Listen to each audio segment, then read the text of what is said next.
Hello,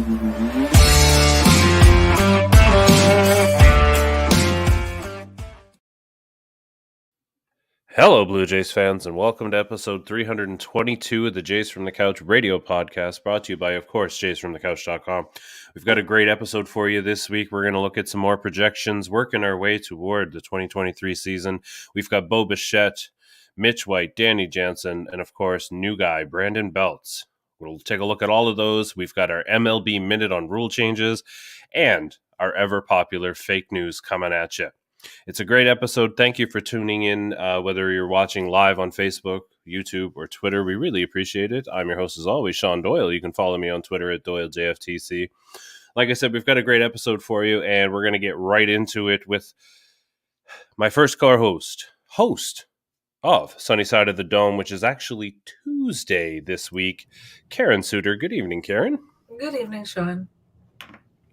And host of the On-Fec Circle, taking the Thursday slot this week, the feckless wonder himself, and commissioner of the Jays from the Couch Fantasy Baseball League. Good evening, Steve. Good evening, Shaun. Good evening, Karen. Yeah, I guess it's going to be crummy side of the dome on Thursday since I'm hosting and not Karen. But yeah, I do. We're trying to expand the Jays from the Couch Fantasy Baseball League to 20 teams. It's going to be first come, first serve. I've sent the links out to some people that haven't responded yet. So if you are still pondering a home for your Blue Jays fandom and your fantasy baseball acumen, just send a request to fecklesswonder@jaysfromthecouch.com, or you can send it to info@jaysfromthecouch.com.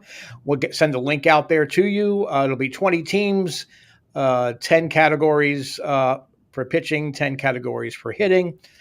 And it's just a lot of fun. Last year, some great camaraderie. A lot of people that interact with the show joined the league. We made some new friends as well. So again, please do consider it. fecklesswonder@jaysfromthecouch.com. That's for the Absolutely. It was a lot of fun. It was a lot of fun, and I'm looking forward to it again this year. Something else I'm looking forward to is the partnership that we have with BetStamp. The folks at BetStamp want you to know that if you are serious about betting, you can take your game to a new level by downloading the BetStamp app on the App Store or Google Play. Use the code JFTC, and you can start betting like a pro. How do you do that? You line shop. You can use the BetStamp app to shop for the best bet for your money. Across all the books, you can line shop till your heart's content. You can follow winning bettors, even see what they're doing, what's working for them, and try and copy their game, if you will. It's a great app for great bettors. So download the BetStamp app today using the code JFTC and start betting like a pro. And one last reminder, don't forget on our Facebook group, the Blue Jays Talk for All Facebook group. Join us today. Have some great conversation over there. Lots of good baseball conversation. Lots of good Blue Jays conversation. So if that's what you like, if that's your thing, head over on to Facebook and join today. All right, we've got a great episode for you that I'm excited to get started with. And every week we start with our MLB Minute. And this week is no exception.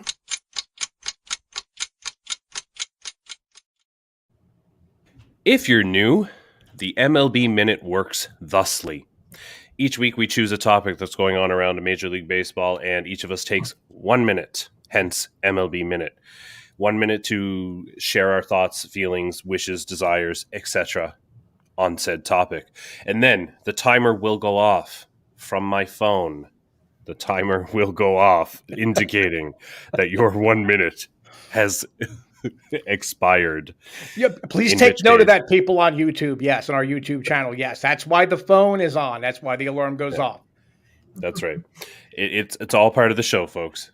It's all part of the show. Anyway, all right. So this week we thought we'd join everybody and their dog talking about the new MLB rules. I even had one of my students come up to me today and says, "You know what? I like the pitch clock." Of course you do, you young little. Anyway. You have the attention span of a gnat. Of course you do. But here we are talking Major League Baseball's rule changes, 1 minute apiece. Karen, we're going to start with you, and your 1 minute begins now. So yes, I'm going to talk a little bit about that pitch clock. And they announced all these different rules, and to be honest, I didn't really know what kind of impact they would have, whether I myself would like them or not. Well, you know what? So far, I'm really liking this one a lot more than I thought that I would.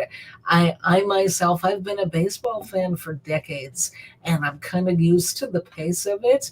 But you know what? If there are a lot of younger people, like you say, who maybe their attention span is a little bit different and it hasn't really been their cup of tea because of that, if that helps with that, then I'm all for it because I want this game that I love and I'm sure we all really love to continue. I want to be able to watch baseball as long as I'm around. Also, if it helps pitchers like you say, Kikuchi, is if this is what he needed to unlock because he has talent. If this is what he needed to help him become the pitcher that he can be, A plus plus. Keep it going.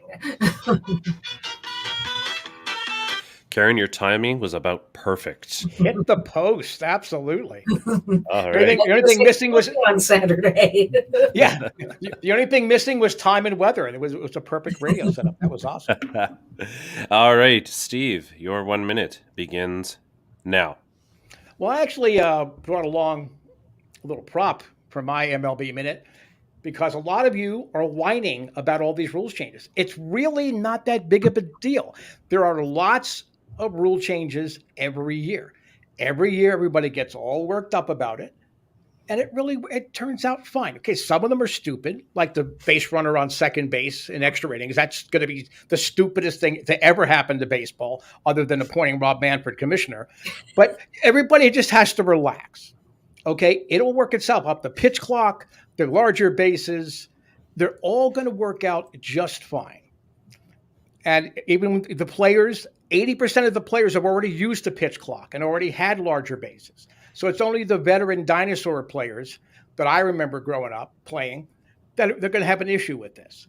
And for people like Manny Machado that just signed an extension, that should ease some of his pain for having to always be called out. I think he's been called out twice already. Oh, Manny Machado. He could be called out 167 times in a game, and I would still say it's not enough. That one's for you, Christian. For you, Christian Rao, my buddy over at the OBP, the OK Baseball podcast. I know you're watching. Manny Machado's the worst, just so you know. All right, my 1 minute begins. Excuse me. Now, I'm actually going to talk about the shift and the attempt at controlling the shift. It's not banning it completely. It's just making sure there are set rules. And I actually find it interesting. I like the fact, first of all, that the infielders are where they are and that they can't cross that imaginary halfway point. Guys like Kevin Biggio should be breathing a sigh of relief. Like every time he steps up to the plate, it's like 9 guys right there between first and second. Poor bastard. But what I do find more interesting is that they've left the outfield alone. So some brave team is going to try adjusting one of their outfielders in to kind of make up for that shift. So I want to see, is it potentially going to lead to positioning where they have an entire like left field is wide open kind of thing. That's what I'll be waiting to see how creative our team's going to get with this shift. It'll be rather fascinating. I can't see a team in the playoff hunt trying anything too crazy, but if it starts working for other teams, maybe they will. Yeah, and I think the overall point with regard to these rule changes is just as you said, Steve. Like I think we've all made a mountain out of a molehill here, and I think the not knowing what it would look like at the end of the day, I think that was probably the big where all this came from, and the fact that there are so many different rules and all of that stuff. But what's really interesting is trying to explain baseball to a newbie anyway. Because it's very situational and it's very like you can't even get through one game and explain all of the rules because something will come up that you're like, oh, except what, and then there's a whole new set of rules for that. And I think that's kind of, adding to the complication, but I think it'll be fun. I think it'll create more action on the base paths, as they say. And if it didn't, then you know what, we'll just blame Rob Manfred and that'll be that. Anyway. It's actually really easy to do, just blame Manfred. Dulcimeris listening here has a good point. The pitch clock means Kikuchi doesn't have time between pitches for self-doubt and shaking off the catcher. He can just focus and deal. Agreed. And Christian Rao says, go Machado. Yep. Yeah, go. Exactly. Go to Right into Japan, the sun. Korea, go play for Team Israel. I don't care who you're playing for. Just go. Yeah, just see ya. Now, Rocket has an interesting point. I really like all the changes with the exception of the throw over limit. I feel like 2 is too few. I actually like this. I think it's going to add an interesting strategic element to the game. Base runners trying to mess with a pitcher, trying to get them to commit to throwing and stepping off and all of that stuff. I think it adds something there that maybe, who knows, maybe it'll work, maybe it won't, but there's potential there. Speaking of potential, we've got a good show here. We're going to start our 2023 projections this week. We're going to start at the top, as it were, close to the top. He's probably number 2, maybe number 3 in all of our hearts. But Bo Bichette, that's where we're going to start. Karen, I don't know that it's possible to talk about Bo Bichette without talking about his defense. And I don't want to harp on that, especially not yet. But just generally speaking, let me ask you this question, okay?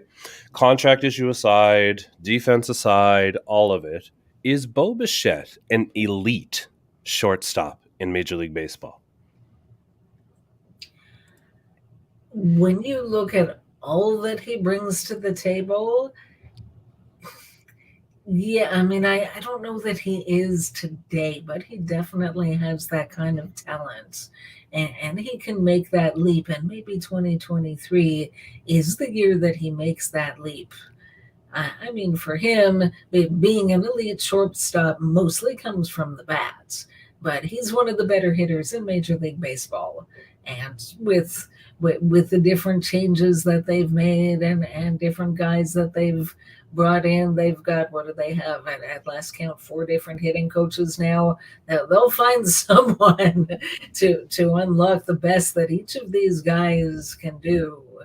And I mean, I've always felt, I'm not saying that Bo Bichette is a Gold Glove defender, but I've always felt that he has the talent to be at least a decent fielding shortstop, and I just really think he gets ahead of himself, like a little like what they're saying about Yusei Kikuchi. I think he wants so badly to make every play that he rushes himself, and in doing so, he makes errors. Mm-hmm. And if there were some way to get through his head, don't do that. Slow it down, and the results will actually be better. Yeah, and I've said this a million times. Baseball is the one game where you can't try harder. It actually messes you up more. So, Steve, let me throw this question to you as well. All things considered, is Bo Bichette an elite shortstop, or is the defense still the chink in the armor that is too big to ignore? Well, I think at a position like shortstop, I think the defense weighs heavier than at other positions. Now, if he was a second baseman, you could say, he would be an elite second baseman, because even though he might have some limitations with his throws, maybe I would say maybe his range factor is not what you'd like to see as a shortstop or even as a middle infielder. But overall, I mean, because of his bat, you have to consider him an all-star caliber, upper half shortstop in Major League Baseball. Mm-hmm. Mm-hmm. See, here's the thing. I'm going to make the argument that he actually is an elite shortstop. If he were on this past winter, we saw some of the best shortstops in the last many years, all free agents at the same time, and we saw the money that they raked in. Bo Bichette would be no different. He might not slide in defensively. He may not stand up to the rest of them like a Dansby Swanson.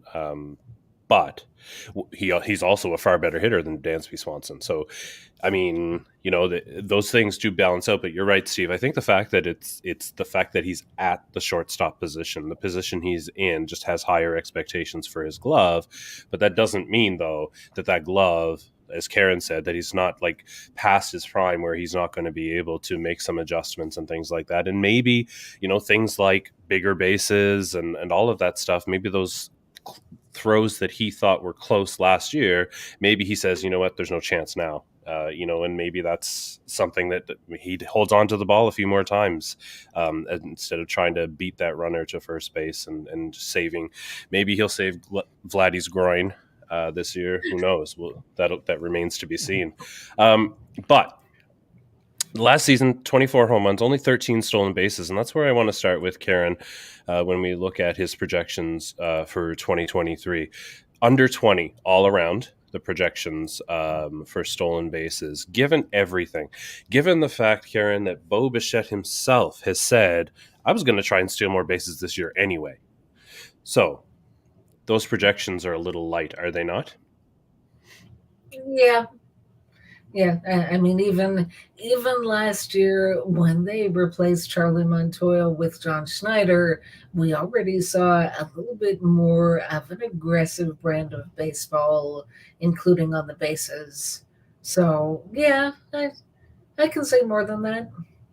Yeah, at least closer to his 2020 one total of 25. Steve, would you agree that I think the 2023 is a more aggressive Bo Bichette on the base paths? Oh, absolutely. Absolutely. I mean, I think we talked about that, behind the scenes. I think we've talked about it just in general conversations. I think he's a legit 2020 guy. In the right circumstances, he could be a 30-30 guy. I depending on where they hit him in this lineup, he could be a 30-30 guy. I mean, I really do think the pitch clock is going to force some pitchers to hurry their deliveries and make mistakes, and Bo Bichette hunts mistakes. He swings at everything. I mean, I'm surprised he's not swinging when the pitch clock first starts going on. But he hunts mistakes, and he's really, really good at it. So I would imagine. So it would not surprise me at all if he would even kind of flirt with the 30 home run number. Right. Yeah, I don't disagree with that. Go ahead, Karen. I was just thinking, I mean, if Bichette wasn't a year older than Vlad Jr., I'd almost wonder if they were switched at birth, because Bo Bichette's hitting style is so similar to that of Vlad Sr. Like, they never saw a pitch within a foot of the plate that they didn't want to swing at. Right. And that's actually a great segue into the next topic, because Bo Bichette continues to lead Major League Baseball lead the league in number of hits per season continuously, and he does that by making that contact. Last year, his contact rate in the zone was almost 89%. Making contact that often is insane, and outside the zone, he was making contact at 66% of the time. One thing that I think we should probably mention when we're talking about his ability to hit is his ability to go the other way. Last year, 34% of the time he was able to go the other way. That's one of the best things I love about watching Bo Bichette hit, is when he just decides, you know what, I'm going to go that way. And you can almost see it. He just says, oh, okay, there it is. So let's start there for next season, Karen. He had 191 hits in 2021, had 189 in 2022. Projected at Steamer has him at 173. Karen, is that justified? No. Why would he go down? No. He's going to have a better season. First season. Yeah, it almost makes no sense, right? When you consider how much contact he's able to make, and how his approach at the plate is very much when he's got two strikes, he definitely, you can see a change in the approach. So Steve, back to you. 170, what did I say? 173 hits for Bo Bichette in 2023. He'll have that by the 1st of September. Yeah, so he's going to be up around 200. Out of curiosity, I hate all this Steamer Fangraph crap. But did they give him an increased OPS and an increased number of home runs over last year? Okay, so home runs, he hit 24 in 2022. He's projected at 26 this coming season. OPS of 802. On Steamer, he is at exactly 802 for next year.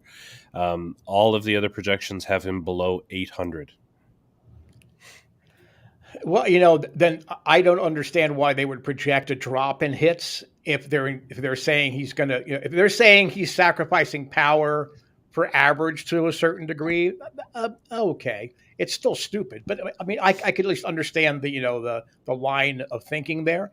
But yeah, he's going to be closer to 200 than he's going to be to 173. I really don't know where they're getting some of these projections, especially with a lot of the changes that are there that should produce more hits for batters across the board. Mm-hmm. And I mean, obviously, I'm looking here live on the screen. The only thing I can see is that they have him, in 9 fewer games than he did last season. So maybe they see him missing time, but excuse me, they have him at 150 games. So I don't see. Anyway, you're right. It doesn't make sense, and I think that's the kind of the issue. And this is what I think happens with Bo Bichette, and has been happening ever since he's come up. Karen, is that I don't think he quite gets the credit that he's due. And when I stop and think about that, I'm actually more and more playing into his own stance when it came to his arbitration. Right? He's like, I just want to be paid what something that reflects my value. And you know what? He's kind of right. When you look around baseball, I don't know, Karen, that anybody really truly appreciates the value of Bo Bichette. Yeah, you might be right, and it's kind of sad. I mean, is he in Vlad Guerrero Jr.'s shadow to a bit? Because Vlad just had so much fanfare, but before he ever set foot on a major league field as as a player.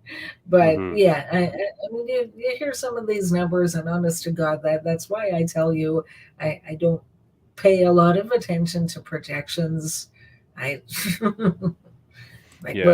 they come up with these numbers? No, come on. Right, Steve, is Bo Bichette underrated, undervalued, underappreciated? I don't think he is among his peers, but again, among the analytics crowd, there are just some players that are not projectable because they're just so unique and they're so different in their approach at the plate, or even with pitchers, they just don't follow what everyone else does. They just have their own little niche, and that's how they do it. When you're a free swinger like Bo Bichette, it's really hard to project anything because, maybe he'll hit 50 home runs because, again, if he's hunting balls and he gets on a roll, I mean, that's possible. And so I think that the analytics people overcorrect themselves for players like Bo Bichette because he's such a free swinger and he's not fitting into that cookie cutter mold that so many ball players are right now. He's also not really a big launch angle guy. Never has been. I think that really comes from his dad and the coaching that he got coming up. So I really think that's why when you're looking at analytics or even fantasy projections, it's really hard to get the essence of Bo Bichette until you watch him day in, day out like we do, and as all Blue Jay fans do. Then you get an appreciation for just what he does, and it is so different. There's nobody in the lineup that contributes like Bo Bichette does. That's absolutely correct. Even though the only thing I would say is that even among the people who do watch Bo Bichette every day, I'm not sure we can come to an agreement on his true real value to the team. But we're just about out of time for Bo, and so we're going to do it. I want to look at the number of errors that Bo Bichette will produce in 2023, just because That's what everybody's going to talk about anyway. So last season, 23 errors in 2021-24. Let's say, for the sake of argument, that he makes some improvement, and I'm going to set the number of errors at 18. So that's a drop from last season of 5. Karen, do you take the over or the under on Bo Bichette errors with 18? Okay, so the over means more errors and the under means fewer errors. Yeah, Correct. I think he's going to make a leap, so I'm going to take the under. Ooh, I love it. Steve, same question. 18 errors. Bo Bichette, over or under? I'm going to do the under, but only because of the elimination of the shift. I think Bichette is the type of fielder where when you have a shift on and he's having to overcompensate for the absence of certain players on one side of the diamond, or the other, I think that is going to help him settle in and relax a little bit more. So I'm going to go the under as well. Okay. I'm actually going to take the over, and that's okay. I can handle 20 errors from Bo Bichette. I can handle that. I'll be just fine. Yes, it's frustrating in the moment, but on the whole, I would much rather have Bo Bichette than not have Bo Bichette. So I'll take the over on that, on number of errors. Set at 18. I take the over, reminding everybody to download the BetStamp app today. Start tracking your bets across all the books. You can follow winning bettors. You can download it anywhere, the App Store or Google Play, using the code JFTC and start betting like a pro. All right, we're going to move into our next projections, and that is for the, I guess, what feels like he might be the oldest Blue Jay on the roster now at 34 years of age, and he is not, but he is the newest Blue Jay, Brandon Belt. Coming off of knee wonkiness and all of that stuff, hoping to be healthy. He says he's healthy and ready to go, and that's awesome because didn't have necessarily the best season last year, obviously limited due to injury. So, Karen, let's first talk about what do you see as his role in 2023?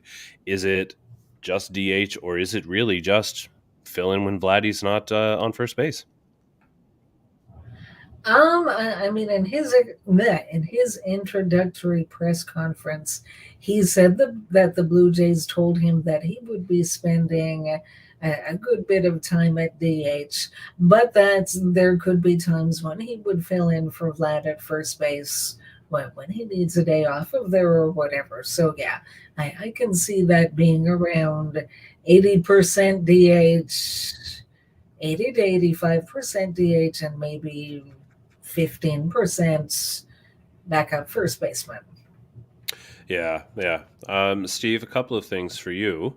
We've had in this podcast, we've had a lot of conversation about the need for that veteran leadership presence, and I know you're a big proponent of that. Mm-hmm. So, does Brandon Belt fit that, given his massive, extensive experience, postseason experience in particular, with the Giants? Well, he does fill the role of veteran leader. It doesn't mean that he's going to be productive. And I think you have to draw the line there. I mean, Brandon Belt needs regular at-bats in order for him to excel. The years that he has had good numbers, he has had a significant amount of at-bats. The years that he struggled with injuries, he has not. And the power production and the average, it's not necessarily due to the injuries. It's just that he does not excel if he's not getting regular at-bats and does not get into a groove. So certainly in the locker room, certainly working with young guys, I'm sure that he's going to be a valuable asset for Vladdy as far as, continue to improve his reads of balls off the bat over at first base, things like that. But I mean, I know that I'm in the minority here, but I really think Brandon Belt is a non-factor for the most part offensively. Interesting. So let's dive into that. Karen, when you look at Brandon Belt, it's difficult because over the last couple of seasons, he's only gotten into 97 games in 2021 and then 78 in 2022. So I want to look at his career marks here, Karen, as a general place to start. When you look at his on-base percentage, his career on-base percentage is .356. He's a career weighted runs created plus of 124. Let's go to his OPS. His career OPS is 814. So, Karen, how do I say that? Are you expecting that? Would that be a pleasant surprise, or would that just be pretty much what you thought you were going to get from Brandon Belt? That's about what I've been projecting for him. As you know, I mean, I wrote about him. I've thought about it a fair bit. I've really looked at his stats up and down, as well as let's not forget his age, because at some point, Father Time catches up to all of us, and whether the bat speed declines a little bit or whatever. I mean, obviously, every Blue Jays fan would love to see the Brandon Belt that there was in 2020 and 2021. I'm not expecting that. I think I would be getting my hopes up too high to say that. But I look at the numbers that you just say, his career averages, and I can see him doing something around those numbers. So, split the difference between the amazing year he had in 2021 and the injury plagued year he had last year. And you're looking at about his career average. So, I'm hopeful that he can do that as well. I mean, I see him honestly as the DH a majority of the time. I don't think I don't think they would have brought Brandon Belt onto this team if they weren't planning on utilizing him. So I think he's going to get a good number of at-bats. And I think we'll see someone who's productive, hopefully, and again, helping to round out that lineup the way they keep saying they want left-handed hitters, they want left-handed hitters work. Here's a left-handed hitter who's been pretty good in his career. So let's hope he has at least another 1 or 2 good years left with the bat, as with the leadership. Yeah. Let's hope he has a couple of good years left. His knees. Those are the tires that I'm hoping don't blow out on him. But Steve, yeah. Karen said somewhere between his 2021 and his 2022. So when I look at those, 2021, his OPS was 975. In 2022, his OPS was 676, which is about a 300-point difference. Take off 150 points from 2021, and that puts you at 825. Is that an accurate, a fair OPS kind of projection for, because I will note his actual projections are different, but in your mind, is an 825 OPS, is that a fair expectation? No. Well, I mean, expectation is one thing. Mm-hmm. I think what on the field results are totally different. And there's a difference between a left-handed hitter and a hitter that bats left-handed. And I think at this point in his career, Brandon Belt is a hitter that bats left-handed. He's not a left-handed hitter that's going to make an impact on a lineup. I mean, it's not like the Giants have a lot of possibilities at first base in their system.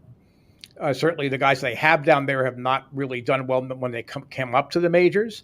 So if they felt there was something left in the tank, I'm pretty sure that Zahidi would have found a way to get Belt, onto that roster, especially after it turned out they weren't going to get Aaron Judge, and after they were one of the 650 teams that did not sign Carlos Correa.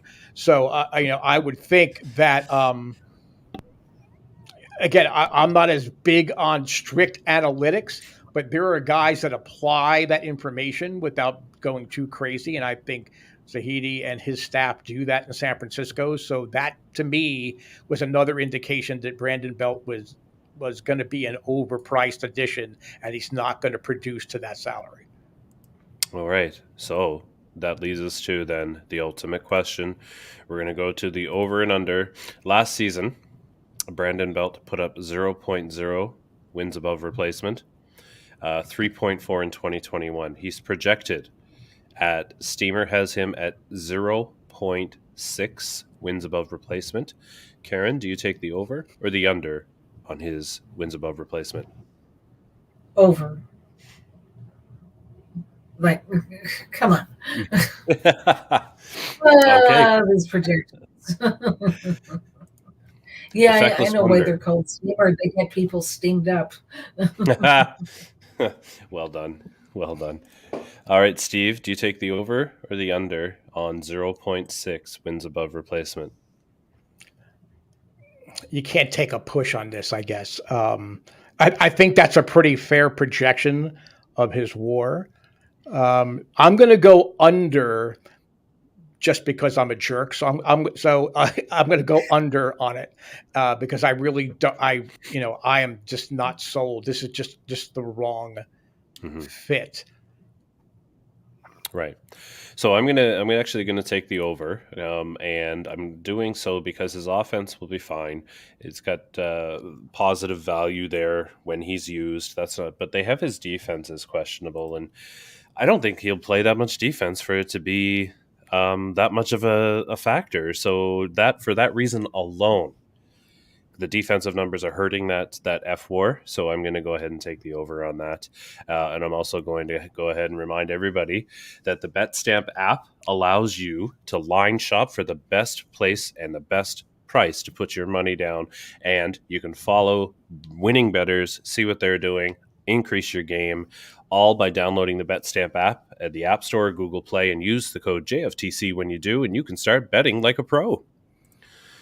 All right. Speaking of pros, this one is going to be rather interesting because I don't know what to expect from Mitch White.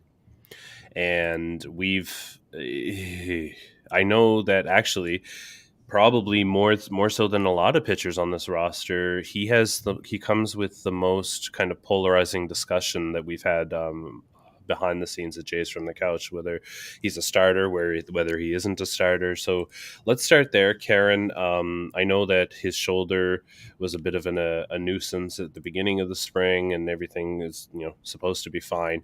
But Karen, what is it that we can expect to see from Mitch White this coming season? What role do you see him filling? Yeah, I mean that's a really good question. When the Blue Jays acquired him, there were all kinds of comparisons made to Ross Stripling.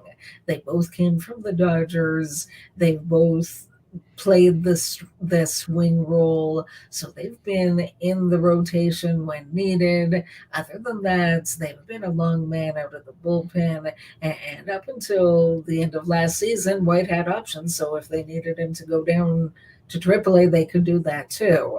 Um, I think, I mean, obviously, it'll depend on his performance, but it's going to depend more than that on the performance of the other guys. I mean, if Manoa and Guzman and Bassett and Barrios and now Kikuchi, knock on wood, if they all pitch up to their maximum capabilities, and let's hope to God they all stay healthy, there might not even be a need, and wouldn't that be amazing? I mean, yes, we know that teams always use more than five starters during the season. So I mean, he could be someone that goes back and forth. I don't know. It's so hard to pinpoint. And that's just it. It's so hard to pinpoint, and perhaps complicating that issue, Steve, is the fact that he has no options left. So the reality of the situation here is if he doesn't win that fifth starter's job, the Blue Jays will have to carry him on the roster as the swingman, multiple inning guy, use a roster spot for them, or risk exposing him and losing him to another team. So, Steve, I guess my question is that likely? Or which is more likely, them holding on to him and using that roster spot for that, or Mitch White potentially going somewhere else this season? Well, I still believe if he is healthy, if the shoulder is not as cranky as it seemed to have been early on, I think he's the fifth starter. I mean, as great as Kikuchi looked, and I think the pitch clock is going to do wonders for him as far as repeating his delivery now, especially now that they've shortened it. He's not out slinging it as much. He's shortened up his delivery. It's going to make a big thing. But I think that makes Kikuchi even more dangerous in an Andrew Miller kind of a role out of the bullpen.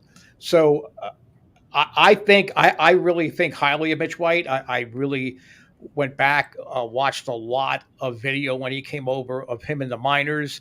I think Pete Walker uh, went out of his way to get him to trust his stuff.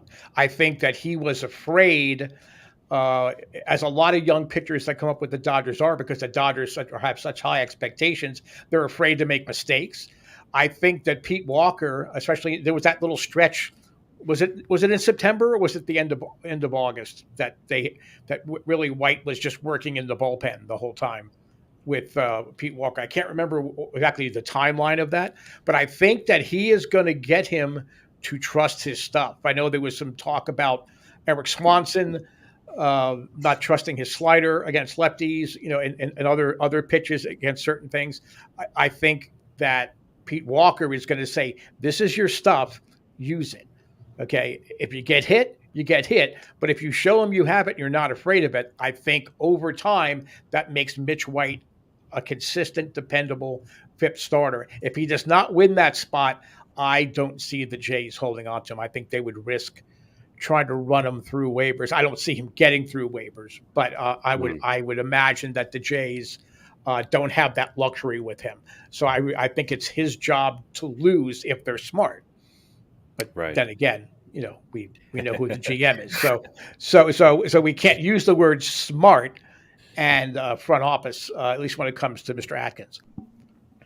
Well then, so further to that discussion, we have basically, so for anybody who's not familiar, if you go to Fangraphs and right now and look at any player's page, they have 1, 2, 3, 4, 5, 6 different projection systems, and basically all of those systems agree that he may fill that swing role. He may even get a few starts in. So 8 starts, 9, 9, 8, 8, and then Zips.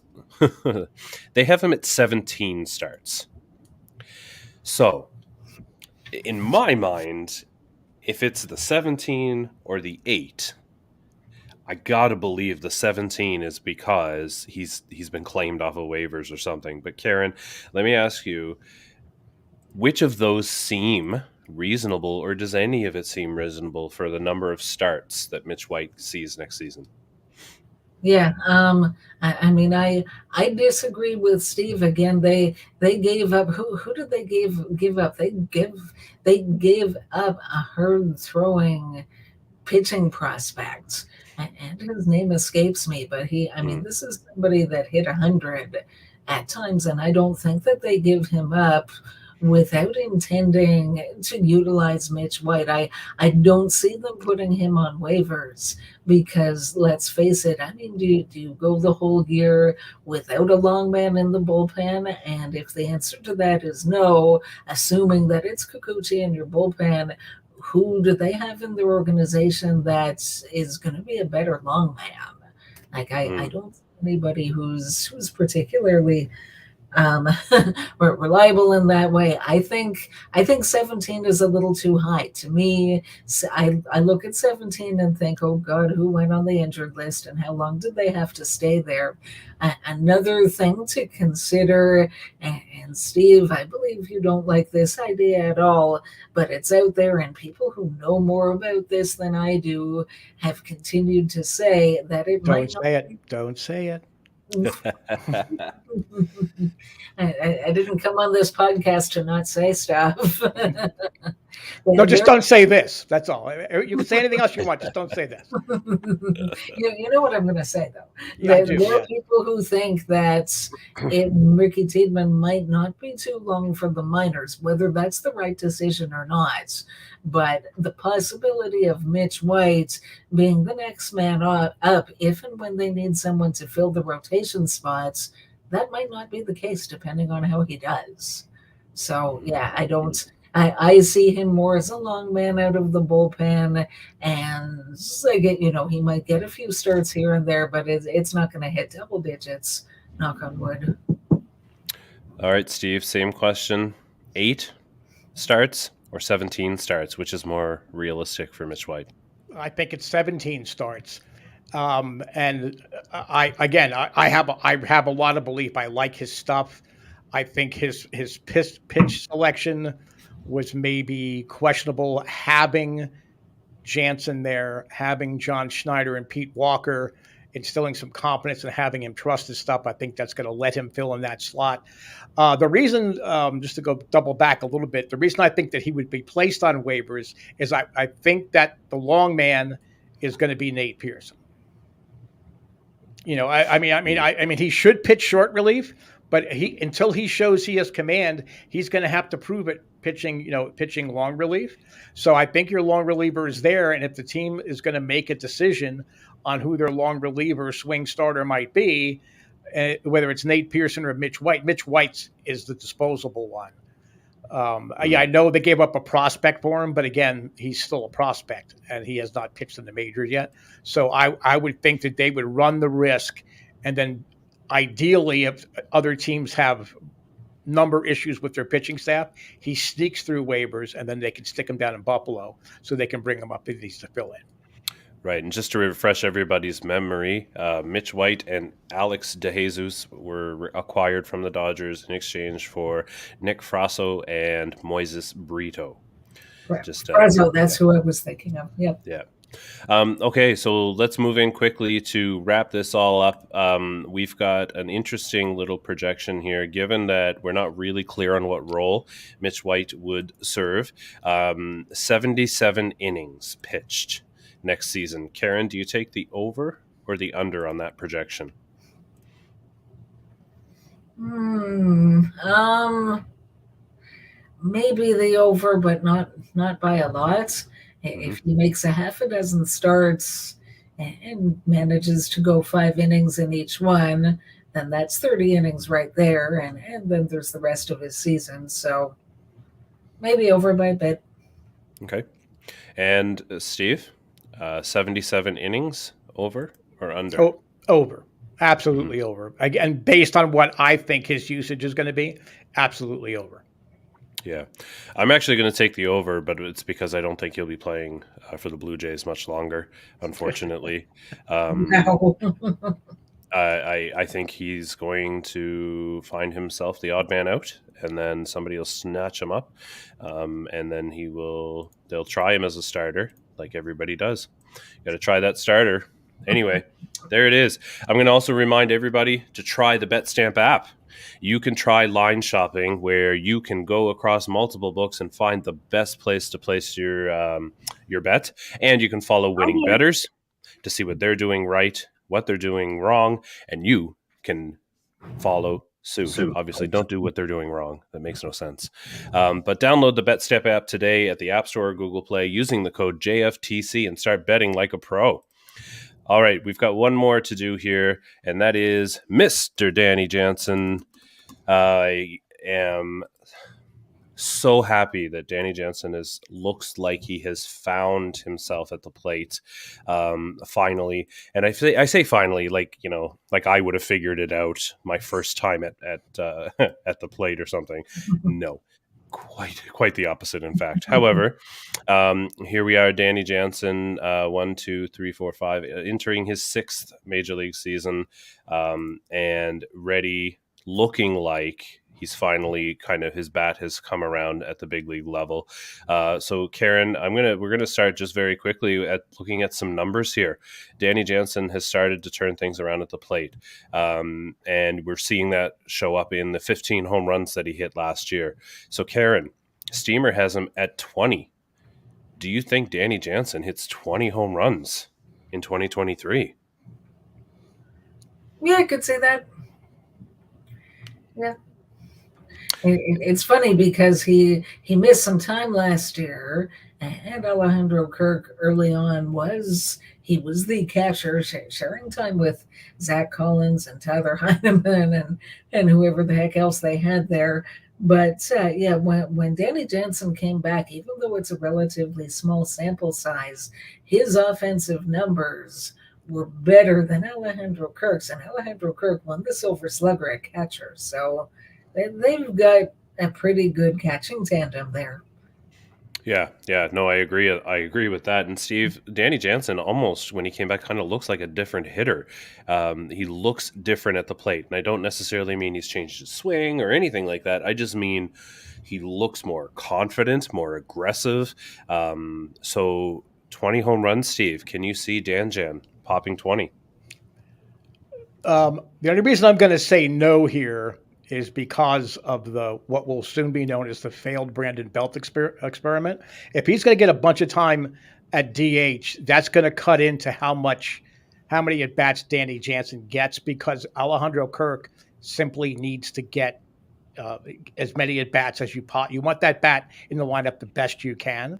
So I think that Danny Jansen he may have more home runs per plate appearance than he has in the past. But as far as actual raw numbers, bless you. I'm sure everybody that watches the podcast and I talk and Karen reacts, everybody's saying bless you to Karen because she has to put up with a lot. But I think that's where the raw numbers might be lower for Danny Jansen. But I think that his overall slugging and OPS and his home runs per at bat will go up because he's going to have quality at bats. And he has learned to take what he uses as a catcher and setting up the zone. He has learned to do that at the plate. He's hunting for his pitch. He's a lot more patient. And then when he gets that pitch, he hits a rocket. He reminds me a lot of Mike Zunino. He really does. Not as big, but he's that kind of hitter now where he hunts in the zone. And when he finds his pitch, he hits it hard and hits it far. All right. So, Karen, the next number I want to look at is his overall offensive production. Let's look at his OPS in 2022. So, last season, 855. Projected Steamer has him at 763. Do you think, Karen, that he is more the 855? Because let's be real, like 855 is a very good OPS. So, do you think he's more the 855 or more the 763? Closer to the 855. By a good bit. Yep. And Steve, how about yourself? I agree. Again, it'll be over 800. 855. If he has an 855 OPS, that's going to be a huge boost to that lineup.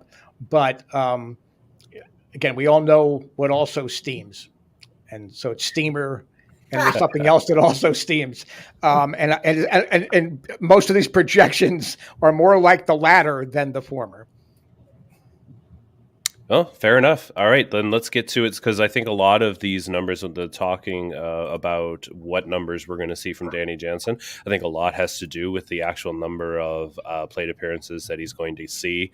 Now, obviously, Fangraphs has him up over 400 plate appearances, so a healthy-ish season for Danny Jansen. With 100, Steamers got him at 109 games. So my question to you, let's go down to his innings caught last season, because I think that's really what we want to get at here. So in 2022, 524 innings caught. Obviously, we'd have to go all the way back to when he was healthy for a full season. 2019, he caught 850 innings. So let's look at number of innings. I'm going to set it at, let's say, 600, just because. Karen, does Danny Jansen see over or under 600 at bats, or 600 innings, behind the plate? 600 innings. Oh man, where's my math? Divide that by 9. Darn it. So yeah, that's about, we'll say 630 would be about 70 games. Because 7 times 6 is 7 times 9 is 64. I don't know, whatever. So 600 plate appearances divided by 9 innings, or 600 innings divided by 9 innings is 66.67. Okay. So that's how many games. Right. Yeah, I could definitely see him doing that. In fact, I could see it being a little more than that. I mean, Danny Jansen and Alejandro Kirk are both such good players when they're healthy, and they bring a little bit different skill set to the table, but they're both so valuable And I know, I mean, there's the way and the ways that the game has traditionally been played, but then there's the opportunity to look at things in a different way. And most teams have a number one catcher. What if the Jays don't really have a number one catcher? What if the two of them, just because they're both so good, almost share the time back there? And in doing that, maybe they're both a little healthier and a little fresher by the end of the season, as opposed to being really banged up. And maybe it helps, assuming they get to the playoffs. Interesting. All right, Steve, 600 innings behind the plate for Danny Jansen. Does he do it? Do you take the over or the under? I take the over because, again, I'll just continue my Brandon Belt bashing as I have the entire show. I really think they're going to give up on him as we're giving regular at-bats at DH by June at the latest. So I think that will then open up more playing time for Danny Jansen behind the plate. So I'm going to go over. Yeah, I'm going to take the over, but not for the same reason. I just think he's their number one catcher. He's the one that they have. I get the sense anyway that they have more comfort with him handling a pitching staff and all of that stuff. Whether rightly or wrongly, I'm not suggesting that Alejandro Kirk can't handle a pitching staff. That's not what I'm saying. I just feel like when it comes to that alone behind the plate, I think Danny Jansen is their first option. And as long as he's healthy, and there's obviously going to be the built-in kind of workload management that I feel is going to be across the board on this roster. So that obviously comes into play too. But I think he's just their number one catcher at behind the dish. So I'm going to take the over, and I'm going to remind everybody to head on over to BetStamp and download the BetStamp app, and you can track your bets across multiple books. Look for the best place to place your money. You can follow winning bettors. It's literally one of the best tools you can find to help your betting game. So download the BetStamp app on Apple, Google, use the code JFTC, and start betting like a pro. Steve. Just real quickly, I want both of your opinions on this. Do you think John Schneider allows his starters to choose a preferred catcher, a designated catcher for themselves? Because I would think that Kirk is going to be Manoah's. Do you think that John Schneider buys into that? Or do you think John Schneider says, come on, no. You're a big league pitcher. You throw it to whoever. No, I think he goes with it. I think that it's worked in the past, especially when you have somebody of Alek Manoah's kind of early stature and his importance to the team.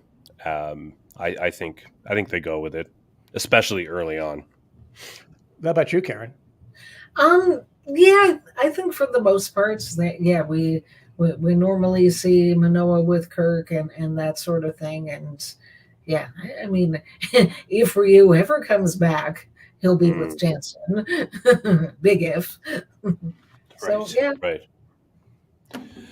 All right. Well, it is my favorite time of the episode where we bust out our bag of humor and tickle your funny bone with the fake Blue Jays news. And it's a segment where all it is, it's just for fun, ladies and gentlemen.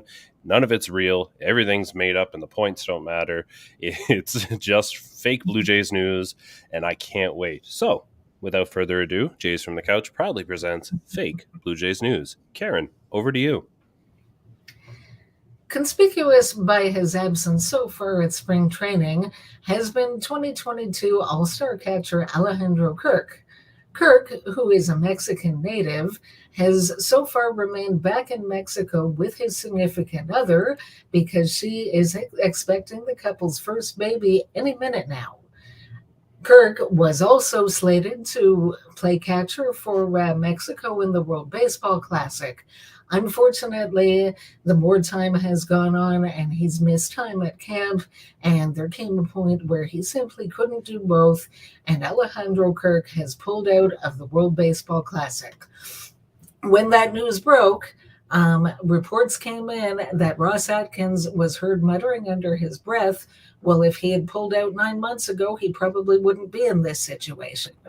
Ross Atkins has been so far unavailable for comments. Okay. I don't know. I think Karen telling that joke was what made it even funnier. Anyway, continue. Excuse me. Let me get my composure here. All right, continuing with fake Blue Jays news. The Toronto Blue Jays recently added a couple of friendly faces to their spring workouts. Former Cy Young winner Pat Henkin and former Parrot Walker Edwin Encarnacion will be helping out at camp as special assistants. Everyone is thrilled about their new placement, all except Kevin Biggio, of course, who is upset because now the alumni will have a bigger role on the team than he will. And it's been suggested that maybe he could step into a base running coach since he's such a talented base runner. But Jay's front office, way ahead of him on that one as well. They went with somebody with more experience from the Junior Days Saturday staff who helped get so many feet around those bases. Sorry, Kevin. There isn't a place for you. Anyway, the Blue Jays also announced their promotion schedule for this upcoming summer. And some of the highlights are the Vladimir Guerrero Jr. bobblehead featuring Vladdy stretched out to catch what can only be described as a throw from Bo Bichette.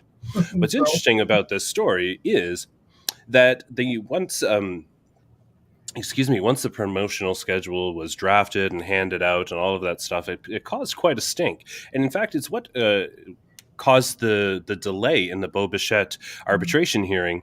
And one thing happened and everything else fell into place. Originally, the bobblehead featured Bo Bichette as well. But Bo said, take me out of it. I don't need any credit. Look how happy that little doll looks. Let him have it. As well, the Blue Jays will be featuring a Jose Barrios bobblehead. But as opposed to the normal head shaking that a bobblehead actually does, this one's head whips right around to watch where the ball went. And then, after it whips it around and brings its head, it just hangs its head in sadness. And finally, there were some rejected baseball bobblehead dolls to come out. In fact, there was a partnership with Blue Cross presenting the George Springer bobblehead, given the amount of injury claims. But that was rejected so as to keep George happy. Steve, over to you. As you may have heard, the Blue Jays announced the hiring of former Astros general manager James Click earlier today. The press release indicated Click's new position would be vice president of baseball strategy and that he would work with GM Ross Atkins on, I quote, strategic planning, decision-making, and evaluation across the amateur and professional levels. In other words, he's going to be a GM. Team president Mark Shapiro told Toronto reporters that we were exceptionally excited that he chose us, as are all of us at Jays from the Couch. Atkins also added that Click had options for his next job. Yes, he does. Don't extend your leash, Ross. The Blue Jays also announced they were responding to fan requests for additions to the team's radio broadcast come opening day. It was previously announced Ben Wagner would handle radio play-by-play solo for the coming season. By popular demand, the Jays will add two presences to the radio broadcast. One will be a Morse code simulcast of Wagner's commentaries, which should make it easier to understand what he's talking about. And the other will be ambient static noise to make sure you do not hear what Wagner has to say. Back to you, Shaun. Oh my God. I got nothing. I don't know how to come back from any of this. So we'll just leave it at that. That has been fake Blue Jays news. And that brings us to the end of episode 322. Want to take a moment to remind everybody to download the BetStamp app using the code JFTC when you do. And don't forget, join our Facebook group, Blue Jays Talk for All. We're looking forward to talking some Blue Jays baseball with everybody. So we are at the end here. I want to say thank you to Karen and Steve for joining me this week. Don't forget the sunny side of the dome will be tomorrow, Tuesday, and on Feck Circle on Thursday. Just a nice little, neat little leapfrog. It was gorgeous. We've got video footage, which we're still waiting for waivers before we can air. But it's a great leapfrog, let me tell you. So tune into that. And Steve, I'm going to look like you want to say something, so I'll let you have the last word here. Oh no! I was getting ready for the fastball down the middle. I have all kind of props tonight. So I'm sorry. Go ahead. Steve reached into his tickle trunk, and only Canadians know what that is. Sorry, Steve, but anyway, the end of episode 322 has come. Thank you to everybody for tuning in. Download, subscribe, give us the rate and reviews, and all of that fun stuff. We really would appreciate it. So for Karen, for Steve. Excuse me, for Brandon Belt, damn it. This is Shaun Doyle. You can follow me on Twitter at DoyleJFtC. Hoping life gives you a juicy fastball down the middle and you don't miss it. Take care. Like Brandon Belt will.